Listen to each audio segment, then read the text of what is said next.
我是霍元，隶属于中贸世家器物部。今天是中贸世家2023秋季拍卖会，我来带大家看一下这场卓木的明清家具专场。然后，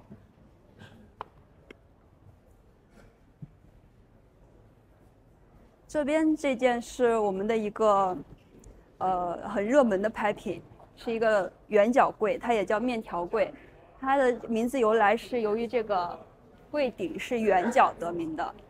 然后它比较独特之处是它的柜门是一目对抛的，所以它两个花纹是特别对称的。除此之外，它两个侧板也都是用了独板，这两面的侧板都是独板。然后它这个线脚特别丰富。是由宽的这个皮条线，然后中间再打凹，有凹槽，然后所以这个中间形成胶圈，然后整个都是有一个融会贯通的感觉。它的这个门栓是有一个栓杆，然后打开以后有三个空间。从这个门里面看，也可以看到它这个穿戴是打磨的特别圆滑的，这个也是费工费料的一个体现。它还有一个明显的特点是它这个簪子特别像发簪一样，然后也是增加了它的美观感。然后它是有一个侧角，它是上小下大。它这个侧角也会显得它更加稳重，还有它这个花纹体现了黄花梨的独特质感。你就细细观赏它的话，它有点像这边有点像山纹，山纹逐渐上去是云气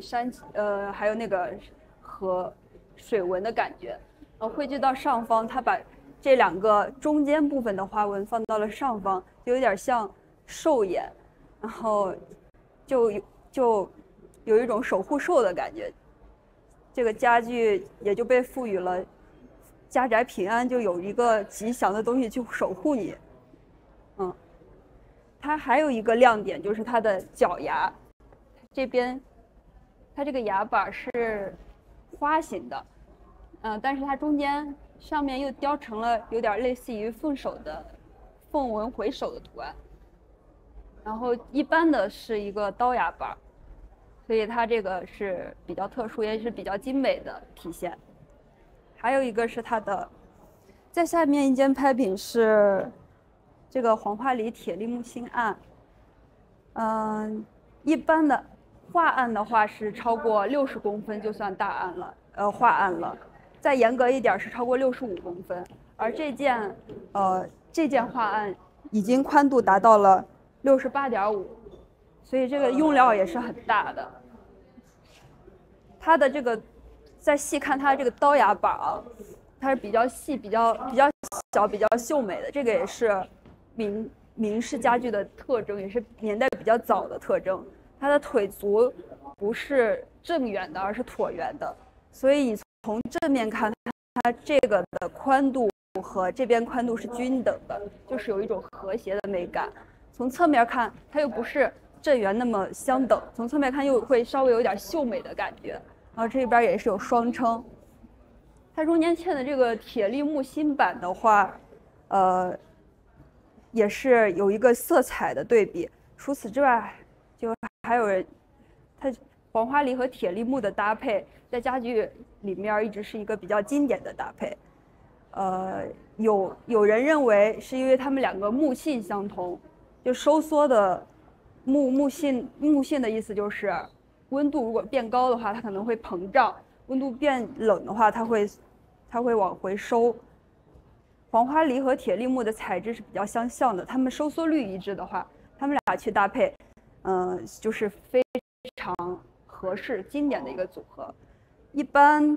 这种黄花梨的案，它的穿戴也会用铁力木去做。这件也是用铁力木做的，可以看，这个能拍吗？穿戴，就是它底下这边，这底下这一根也是用铁力木做的。好，女士们、先生们，晚上好！欢迎大家来到瑞士富贵的北京城，参加中贸省家今天晚上琳琅夜场开会。然后它这边也是这个冰盘做了冰盘岩有线脚，打磨的也比较好，里外都打磨的好。然后还有一件是这个寿字纹官帽椅，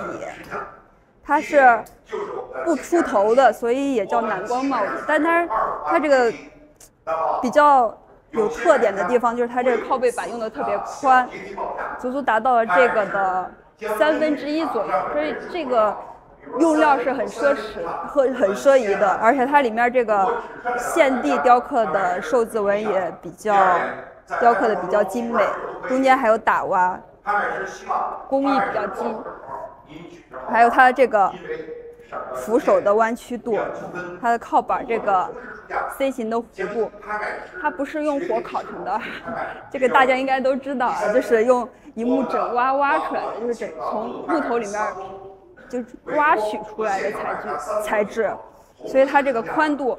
不是这么宽，就现在看到这么宽，而是这么宽，所以是一个很讲究、很费料的做法。然后它这个还是不是又拍不到了？它这个管脚撑底下都有牙板，也是做的比较细致，中间还有个坤门，不是，这应该是券门，中间没有那个尖，有尖的话就叫坤门。总之用料特别扎实，然后中间这块板不止大，选的花纹也非常精美。这件是一进门就能看到的特别华丽的12扇通景屏风，是康熙时期的。它描述的是郭子仪祝寿，然后款彩它的做法是在素漆胎上面，先刻到漆灰部分，在漆灰的部分去填彩漆，然后它就会更加有那个绘画感，然后自由度也比较强，所以它这些都比较华美。如果凑近看的话，你都能看到这个树叶颜色的变化，还有它这个上面山水，还有它这些龙。人物的开脸它都雕得很精细，这边的铜锣，还有这个孔雀象背，还有它这个羽毛翎羽。然后还补充一点，就是它因为刻到了漆胎的灰层，所以也叫刻灰，也叫大雕填。是明清时期非常流行的一种做法。它在明末的时候远销国外，所以在国外可以经常看到这种通景的大屏风，又很华美，而且它不只是这面有花，它背面还有圣主德贤陈颂的书法，是那个当时康熙时期著名的书法家去书写的，然后它整个搭配都是很精美的。我们可以再看下一件，就是本场的重点拍品，就是这个4出头官帽椅，它和简松阁的一件比较大的形制是非常像的，而且它美在它这边是直裁，通体都是直裁，只有靠背有一点弯曲的弧度，所以显得很平直，但是又不失那个灵动。还有它这个罗锅撑从头就起来的这种做法也是比较早的，然后配矮老。它这个管脚撑这边用了步步赶高撑的这个形式，这个意思就是前面的会低一点，两边高。